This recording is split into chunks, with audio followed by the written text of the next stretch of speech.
Today, we're diving for lobsters. Tonight, we eat lobsters. Hopefully. The thing I love about diving for lobsters is it's really simple. Anyone can do it. Anyone can get in the water. You don't need much gear, so really keen to share it in that sense. All you really need is some good gloves, mask, snorkel, and a lobster measurer. Of course, there's a few things that can make it easier though. Things like a torch, dive fins, a good wetsuit, particularly if it's cold, which it is a little bit today. The lobsters or crayfish we'll be diving for today are called Eastern Rock Lobsters. They're arguably the best tasting lobsters in Australia, and they're found along our east coast, so I'm really keen to catch them and cook them up tonight. Generally along this stretch of the east coast, you find these lobsters in rocky, reefy areas. I'm hoping today that you'll see a range of different places that they hide to get an idea of what to look out for. Usually you might see me on a boat doing out there things, but today just jumping off the rocks simply. Lobsters don't have to be far out offshore. Sometimes I'm finding them a couple of meters from the shore, literally a couple of meters from where you might stand. You won't believe how shallow that you can find these lobsters. It really is, or really can be, that easy. And considering the price of lobster, you can get a pretty epic feed for just jumping off the rocks. Today I'm diving with a good mate, Mitch Bourke, great guy to dive with, and hopefully you can learn a thing or two from him as well. Alright, I'm gonna put the rest of my gear on and we'll see you in the water. Anyone who ever contributes to my videos or even features in them, always put their details and socials in the description below if you want to check them out.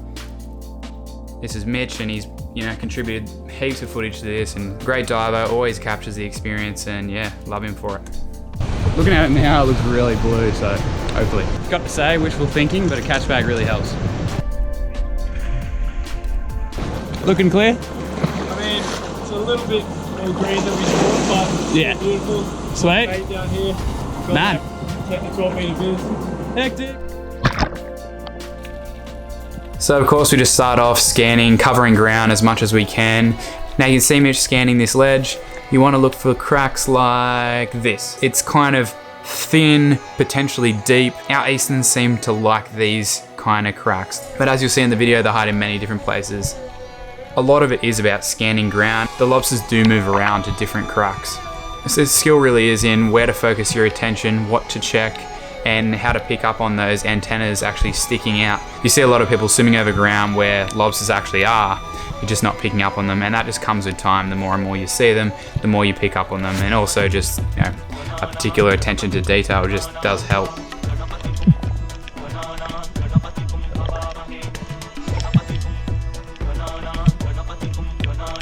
Now this is that real typical Craig hunting ground that I was talking about.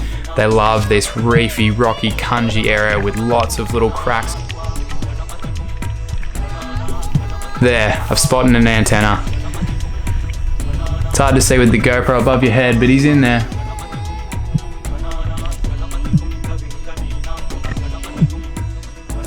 Alright, he's not exactly an easy grab, he's a little bit deep, so I'm calling Mitch over to just check me out while I try and get deep into this crack and get him out. So I go for the arm deep approach.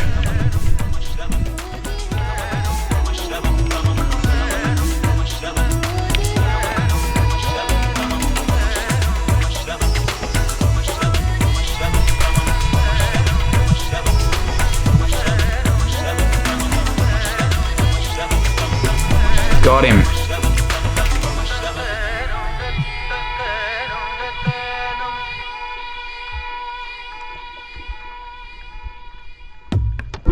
Got him. It was deep. That's mad. Yeah, that's a keeper.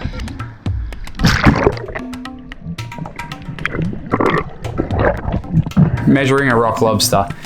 Fisheries says you measure it along the carapace or the head. So that's basically the shell. You notice there's that little ridge that separates the shell from the tail. You want to be measuring from between the two antennas at the front to the back of that. If the length of the carapace or the shell or the head is bigger than the measurer, then you've got yourself a cray to take home and eat for dinner.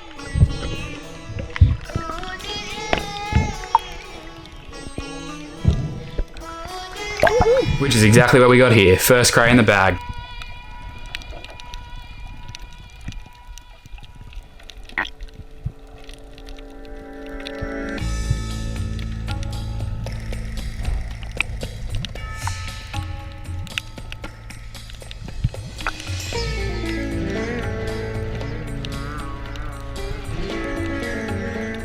Mitch and I scouting this ledge again, and Mitch seems to see one through the kanji and points me over to it. So I'll watch him have a closer look at it.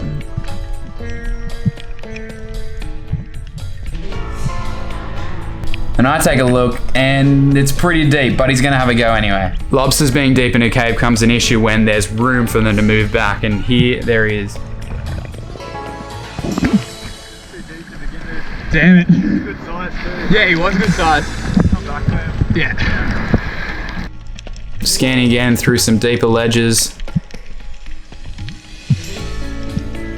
Hey mate, a little more ale. Don't put your fingers near them when you're looking for crays.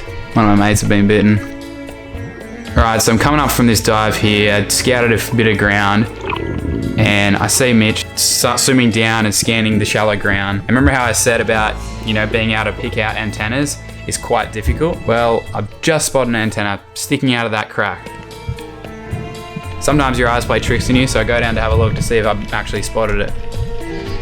Oh yeah, there he is. So what I'd actually seen was that left antenna there just sticking out of that crack. So you really got to be checking out for those antennas and checking every nook and cranny. I can say for sure Mitch has got more crays than me, but somehow I managed to spot this one. Mitch, I got one. Eastern. This is a perfect hole as he's got nowhere to move like the last one. I think I got him.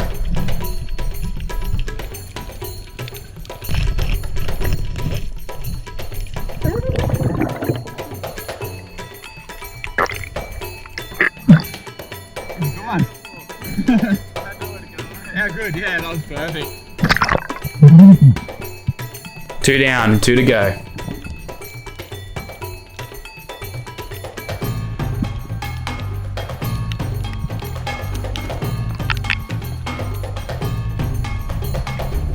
Hey! Poor Mitch always finding the deep caved up crays. This time though, he's found a nest.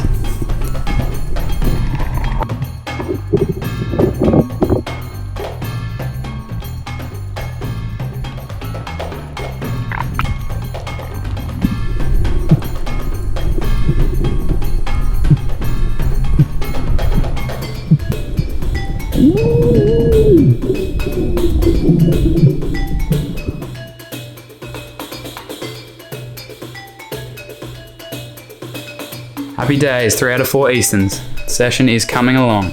Showing the variety of ground that can be found in here. This is that rocky, reefy area with some weed cover. Mitch has done well spotting some antennas hanging out.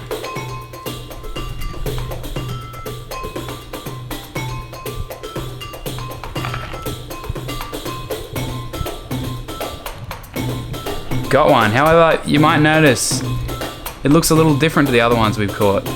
A little smaller. Now, after catching a fair few crays, you get to know what a legal size cray might be. This one looked like it might not make the cut. So you can see here, Mitch lines it up between the 2 antennas, and the scale goes past the back end of the shell, meaning this cray is going to be left to keep on growing.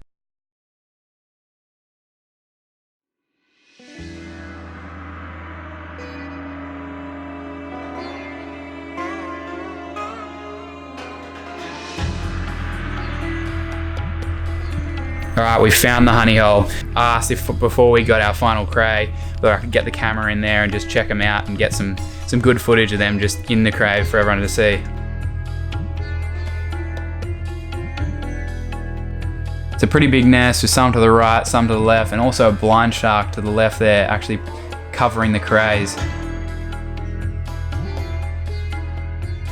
It's pretty cool to see crayfish in numbers like this, especially when we're only taking 2 each.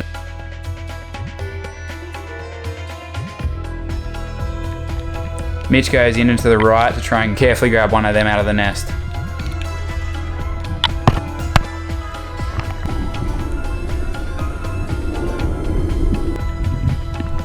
See, I told you we find the crays pretty shallow.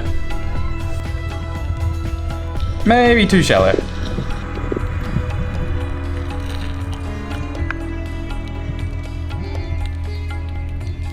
You'll notice with all the crays we've grabbed today, we've been quite careful in how we grab them. And there is a technique to grabbing them so that you're not going to either lose them or damage them. And I'm going to show you guys that in another video where I actually take Talia out to get her first lobster, and we do a bit of focusing on how to grab them, of course. 4 out of 4, how good. 2 people holding 2 recreational licenses mean we get to take 2 each home.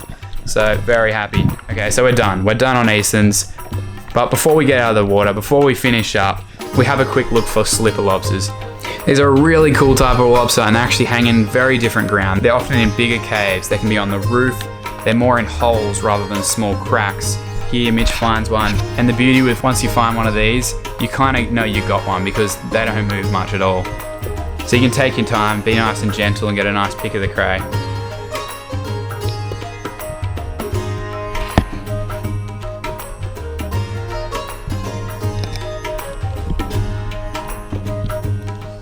Such cool creatures and beautiful on the plate, similar to our Easterns. Cook up really nice. Alright, that's it. We're done. We're hungry. It's Mother's Day this weekend, so gonna cook it up for Mum. Should be good. Of course though, can't get out of the water without a few happy snaps of the catch. Of course, getting in with these crays, you're always gonna see some other beautiful creatures along the way, such as these stingrays. They always come up close and for some people, too close. As long as you're comfortable with them, they generally just swim on by you and love seeing you, and we love seeing them.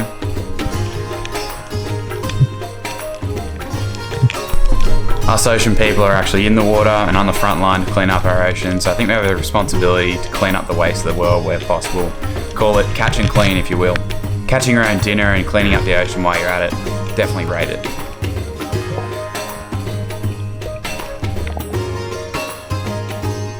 Feel free to tag me in your Insta stories picking up ocean trash. I'll be sure to share on the good work.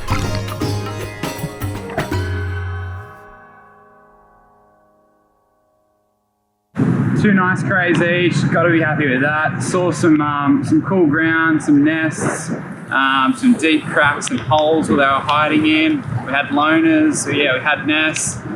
So I feel like got a bit of an idea of, where they can hide today. There are, as I mentioned, some other nooks and crannies that they can hide in that I might just have to show you guys another time.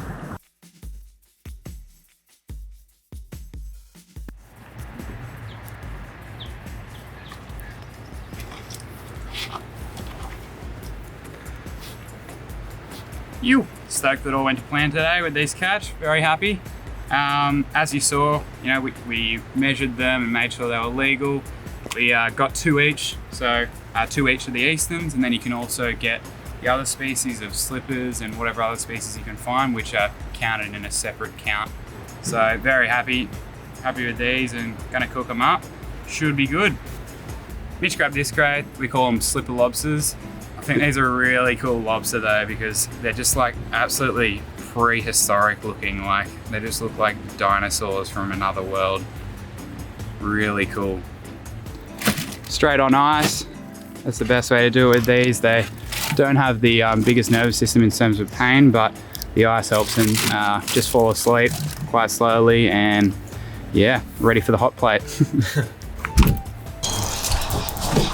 Back at home now, just gonna break them open, get them ready for the barbie.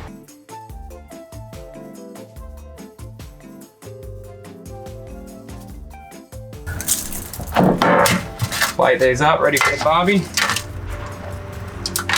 As I said, just got to clean them out and then they'll be looking good.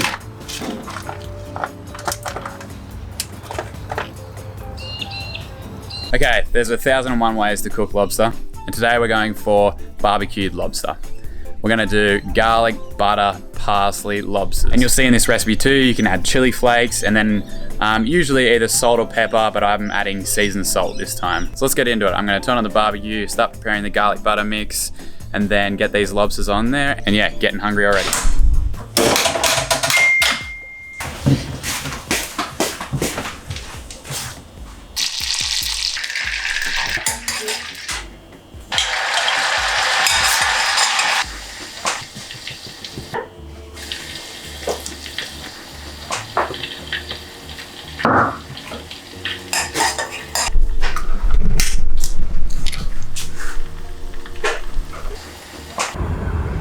Smells incredible.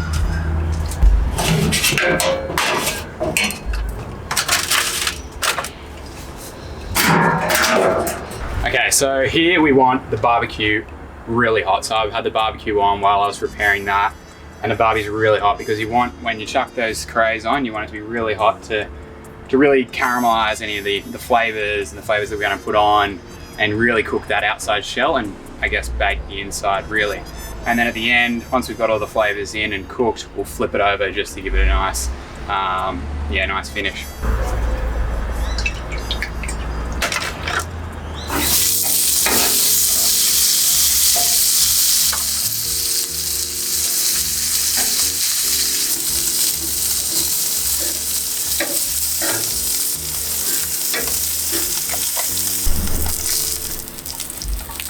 Okay, let's get these godly juices on. Smells incredible. I'm gonna start painting them on, but I feel like it's gonna get out of hand and I'm just gonna start pouring stuff everywhere, maybe even on myself, I don't know.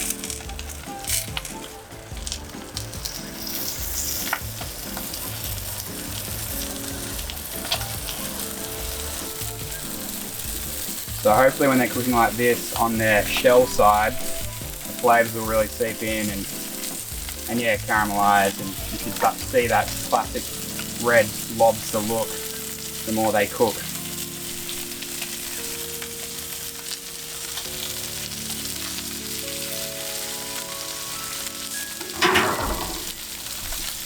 I'm gonna close this for a little while. Come back and see it soon. Here we go, the grand opening. Damn, that looks good.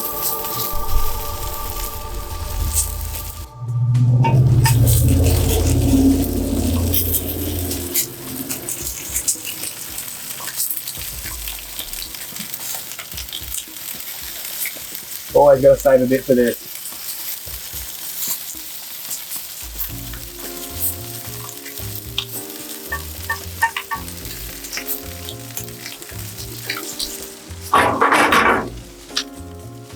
Final flip just to finish it off. Give it a nice finish and then take her inside.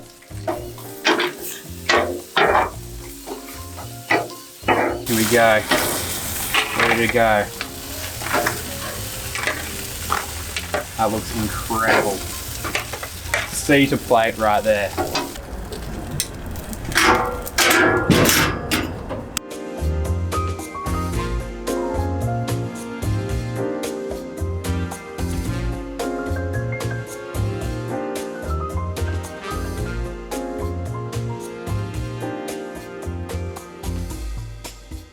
Okay, happy Mother's Day, but firstly, take a try, tell me how it is. Good? Beautiful. Really is. Beautiful.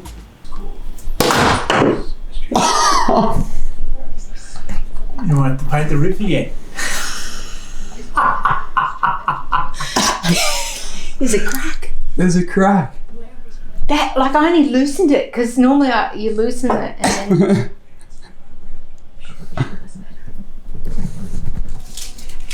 Wow.